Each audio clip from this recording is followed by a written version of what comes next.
নমস্কার, আরোহী নিউজ লাইভে আপনাদের সকলকে স্বাগত জানাই। আপনাদের সঙ্গে আমি রয়েছি মাসুমা। শুরু করছি আমার বাংলা। আর শুরুতেই নজর রাখবো যে খবরের দিকে। রাজ্যে লোকাল ট্রেন পরিষেবা চালু নিয়ে আগামীকাল অর্থাৎ সোমবার বৈঠক রয়েছে নবান্নে। যে বৈঠকে রেলের আধিকারিকদের সঙ্গে বৈঠক বসতে চলেছে রাজ্যের। রেল কর্মীদের স্পেশাল ট্রেনে সাধারণ যাত্রীদের উঠতে চাওয়া নিয়ে ধুমধুমার পরিস্থিতি নিয়ে উদ্বিগ্ন রাজ্য। সকাল সন্ধ্যে নির্দিষ্ট সংখ্যায় ট্রেন চালানোর প্রস্তাব দিয়ে শনিবার রাতে রেলকে চিঠি পাঠানো হয়েছিল। সূত্রের খবর, তাতে সাড়া দিয়ে সোমবার নবান্নে এই নিয়ে আলোচনা করতে আসছেন রেল কর্তারা। কোন পদ্ধতি মেনে ট্রেন চালানো হবে তা নিয়ে আলোচনা হবে। রাজ্য এবং রেল উভয় নিজের প্রস্তাব দেবেন, তার ভিত্তিতেই চূড়ান্ত সিদ্ধান্ত নেওয়া হবে।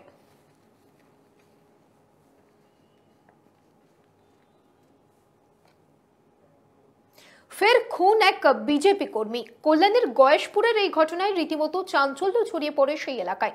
ইতিমধ্যেই ঘটনার তদন্তে নেমেছে পুলিশ। কল্যাণী গয়েশপুরের 4 নম্বর ওয়ার্ডের বাসিন্দা ছিলেন বিজয় শীল। গত লোকসভা ভোটে শাসক দল ছেড়ে বিজেপিতে যোগ দেন তিনি। এদিন সকালে গয়েশপুরের শ্মশান এলাকার পাশে একটি আম বাগানে বিজয় শীলের ঝুলন্ত দেহ দেখতে পায় স্থানীয়রা।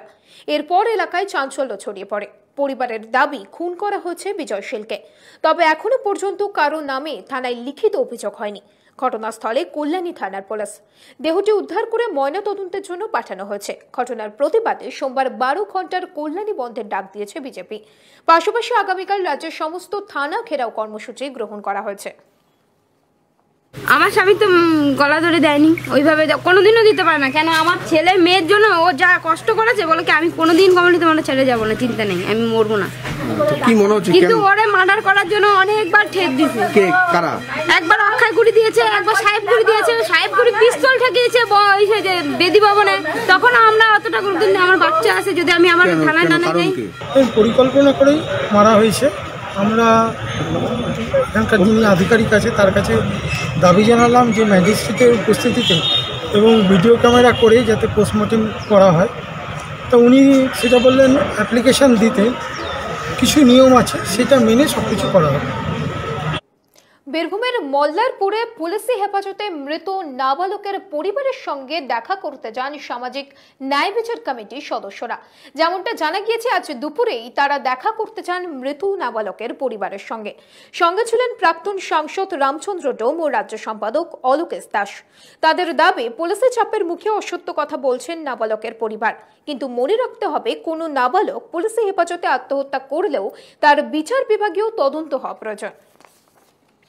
শরীরী ভাষা, ভিতরের আসল কথাটা বেরিয়ে আসছে যে ন্যায় বিচার চাই। এই কার্যকারণ সম্পর্ক যেভাবে গড়াপেটা কাহিনী সাজানো হয়েছে সেটাকে মানতে চান না। এবং সন্তান হারা পিতামাতার যে ভিতরের বেদনা, সেই বেদনা কখনো এটা ভুলিয়ে দিতে পারে না। ভিতরের কথাটা আলাদা, বাইরের কথাটা হচ্ছে বানানো কথা। আর কখনোই পুলিশ কাস্টডি, পুলিশ হেফাজতে কখনো এরকম ঘটনা ঘটতে পারে না। আগামী 5ই নভেম্বর বাঁকুড়া সফরে আসছেন কেন্দ্রীয় স্বরাষ্ট্রমন্ত্রী অমিত শাহ। প্রস্তুতি আজ থেকে শুরু হয়ে গিয়েছে, কিন্তু প্রস্তুতি খতিয়ে দেখতে আজ সেখানে পৌঁছান Mukul Roy.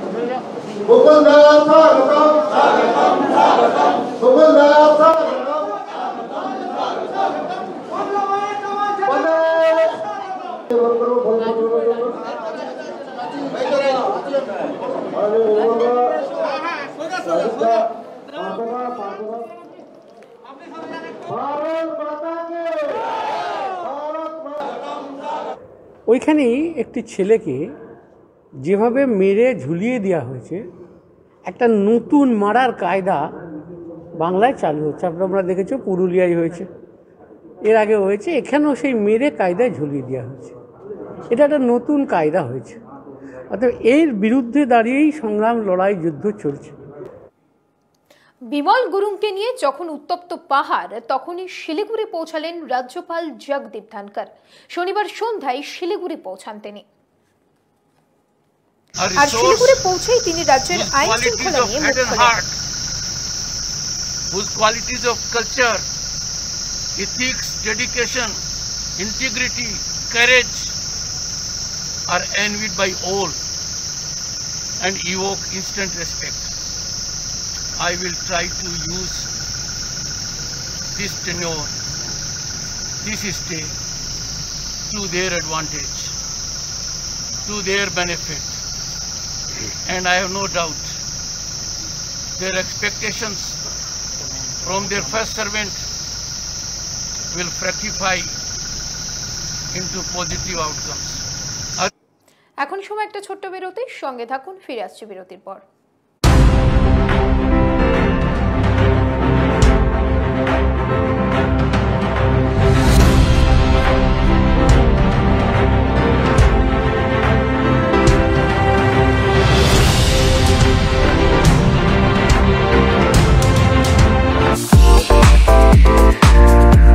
Wanna fly?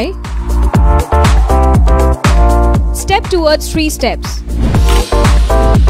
Where we are different. World-class infrastructure, experienced faculties, hygienic atmosphere. We take all necessary precautions against COVID-19. Meet the aviation professionals and build your dream career with 3 Steps Aviation. 3 Steps Aviation! Hip hip! Hooray! Hip hip! Hooray!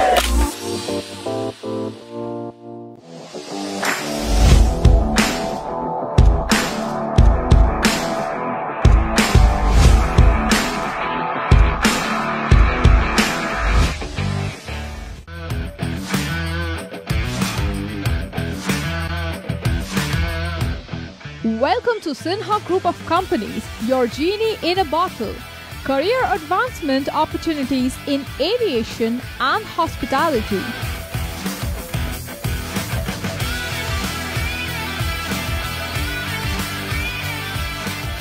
Organic farming, the evolving science of India's healthy future. Digital marketing of the next generation. Income tax consulting and other legal services. Home furnishing and decor, bringing your dream house to life. We know what you desire, so unleash your genie with Sinha Group of Companies and let the magic begin. Sinha Group of Companies, dream with India.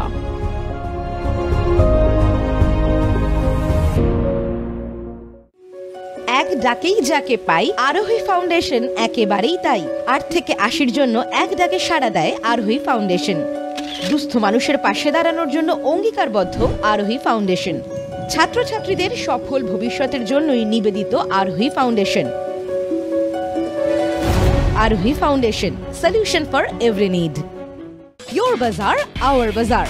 Welcome to onestopbazaar.com, where you can get all your necessary stuff, starting from souvenir to t-shirts, shoes and many more handmade antique stuffs are available just under one roof.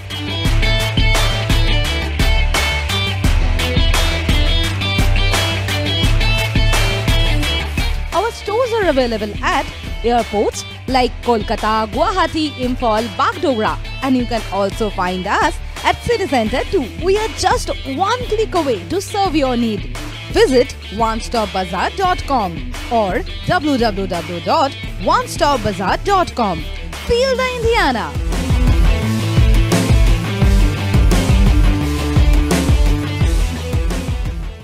Orin Media and Entertainment, the future of digital news and entertainment world. With evolving trends and rising popularity of the online market, our unique production will tick all the boxes in your playlist. We bring you binge-worthy videos that will blow your mind away. Something you just can't miss. Orin Media and Entertainment. Keep binging.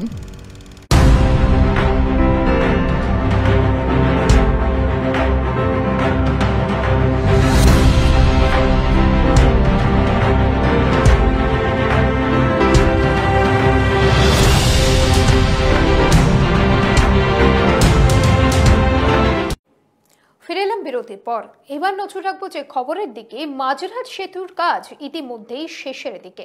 কেমন চলছে কাজ তা ঘুরে দেখলো আরোহী নিউজের camera. আমরা এখন দাঁড়িয়ে আছি মাঝেরহাট ব্রিজে। এই মাঝেরহাট ব্রিজ 2018 সালে যেভাবে ভেঙে গিয়েছিল, যেভাবে একটা ডিজাস্টারের মধ্যে পড়েছিল, সেই ব্রিজ ভাঙার পর থেকে সবার মধ্যেই একটা ক্ষোভ তৈরি হয়েছিল এবং সবাই জানার চেষ্টা করছিল যে মাঝেরহাট ব্রিজ আবার নতুন করে কবে তৈরি হবে।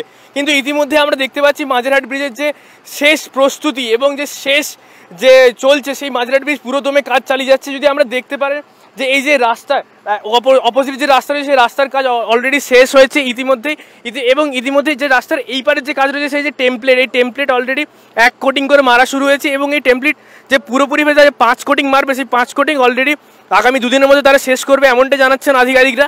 এবং আপনারা যদি দেখেন যে মাঝেরহাট ব্রিজের যে এই যে স্ট্রেচিং রয়েছে, এই স্ট্রেচিং অলরেডি বসে গেছে এবং এর 80% কাজ শেষ। আগামী 10 দিনের মধ্যে এই স্ট্রেচিং অলরেডি শেষ হয়ে যাবে, পুরোপুরি কাজ শেষ হবে, এমনটাই জানাচ্ছেন আধিকারিকের তরফ থেকে।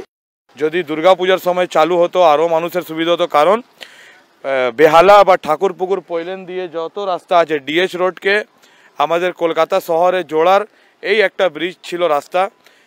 যখন থেকে ব্রিজটা ভাঙা গিয়েছিল, সুইং ব্রিজে এক সময় যাওয়ার থাকে, এক সময় আসার থাকে, তাতে মানুষের অনেকই অসুবিধা হতো।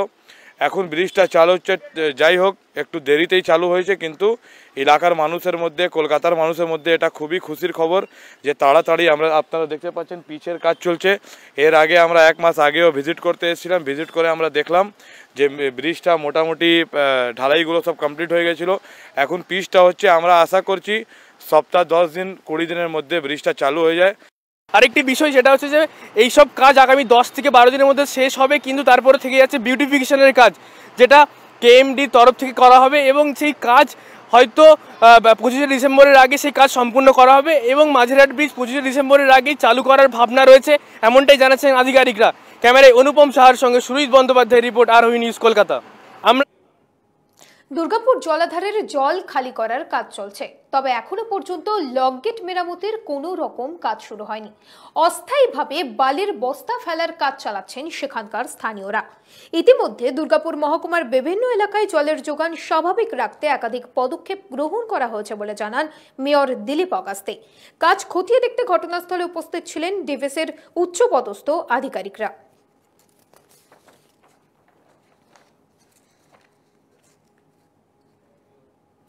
গঙ্গা গ্রাস করছে বিঘার পর বিঘা জমি, আতঙ্কে দিন কাটাচ্ছেন মুর্শিদাবাদের ফারাক্কার বেশ কিছু অঞ্চলের বাসিন্দারা। কেমন আছেন তারা, ঘুরে দেখলো আরোহী নিউজের ক্যামেরা। মুর্শিদাবাদের ফারাক্কায় গঙ্গা ভাঙনে জলের তোড়ে ভেসে গিয়েছে বিঘার পর বিঘা চাষের জমি। গৃহহীন হয়েছিলেন বহু মানুষ। কিন্তু উৎসবের মরশুমে কেমন আছেন ভাঙন কবলিত কুলদিয়ার এবং হোসেনপুর চরের বাসিন্দারা, সেই সব এলাকা ঘুরে দেখল আরোহী নিউজের ক্যামেরা।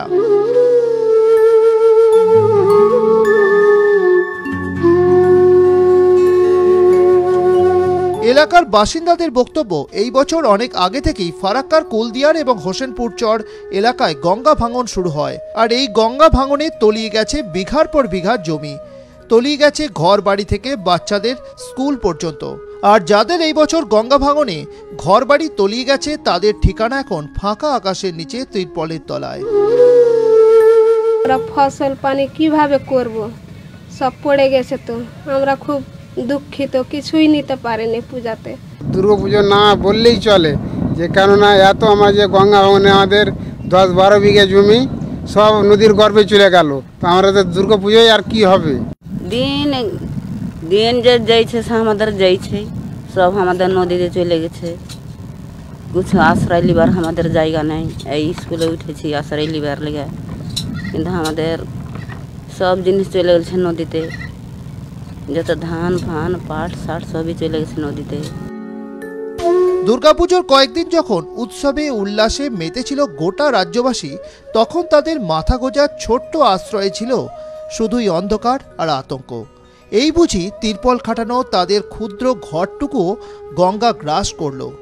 এইভাবে চলতে থাকলে আগামী দিনে ফারাক্কার কুলদিয়ার এবং হোসেনপুর চর এলাকা বলে আর কিছুই থাকবে না, তাদের উপার্জন বলে আর কিছুই নেই। কোনো রকমে ফাঁকা জায়গায় বসে বিড়ি বেঁধে বিক্রি করে অতি কষ্টে দুমুঠো খাবার কখনো জোটে, আবার কখনো তাও জোটে না। তাদের উন্নয়নে এসেছে অনেক প্রতিশ্রুতি, কিন্তু কতদিনে তা পূরণ হবে তা অজানা। ব্যুরো রিপোর্ট, আরোহী নিউজ। জলপাইগুড়ি শহরকে দুটি ভাগে ভাগ করে বয়ে চলেছে করলা নদী, কিন্তু বেশ কিছুদিন ধরেই দূষণের কবলে নদী। তাই নদীকে রক্ষা করতে এবং দূষণমুক্ত রাখতে করলা নদীকে মা হিসেবে পুজো করল সমাজ ও নদী বাঁচাও কমিটি। বর্তমান সময়ে দূষণের কারণে করলা নদীর অবস্থা খুবই খারাপ। প্রাচীন ইতিহাসের পাতায় স্থান পাওয়া করলা নদীকে আবার তার পুরনো জায়গাতে ফেরাতে সমাজ ও নদী বাঁচাও কমিটির পক্ষ থেকে গঙ্গা দেবীর পুজো করা হয়। পাশাপাশি এদিন করলা নদীকে ঘিরে একটি পর্যটন কেন্দ্র করার প্রস্তাবের দাবিপত্র তুলে দেওয়া হয় শিলিগুড়ি জলপাইগুড়ি উন্নয়ন কর্তৃপক্ষের চেয়ারম্যান বিজয় বর্মনের হাতে। আজকে এই বাবুঘাটে করলা নদী বাঁচাও কমিটির পক্ষ থেকে সঞ্জীব চ্যাটার্জির আহ্বানে গঙ্গা পূজা হচ্ছে এখানে। সেই গঙ্গা পূজা উপলক্ষে আমরা এখানে এসেছি। একটা সুন্দর পরিবেশ। এখানে করলা নদীকে বাঁচানোর জন্য, অর্থাৎ করলা নদীর সঞ্চয়ন করার জন্য এই নদী বাঁচাও কমিটির যে আবেদন, এটা খুব ভালো। করলা নদীকে দূষণমুক্ত করতে জলপাইগুড়ির মানুষের সচেতনতা জাগার জন্য আজকে করলা নদীকে করলা মা হিসেবে আমরা পূজা করছি এবং এই পুজো উপলক্ষে আর কিছুক্ষণের মধ্যে এইচডিজির চেয়ারম্যান বিজয়চন্দ্র বর্মন এখানে আসবেন। আমরা তার হাতে একটা প্রস্তাব এখানে রাখবো করলা নদীর উপরে। আমার বাংলা এখন এই পর্যন্তই। অন্যান্য সব খবরের জন্য দেখতে থাকুন আরোহী নিউজ।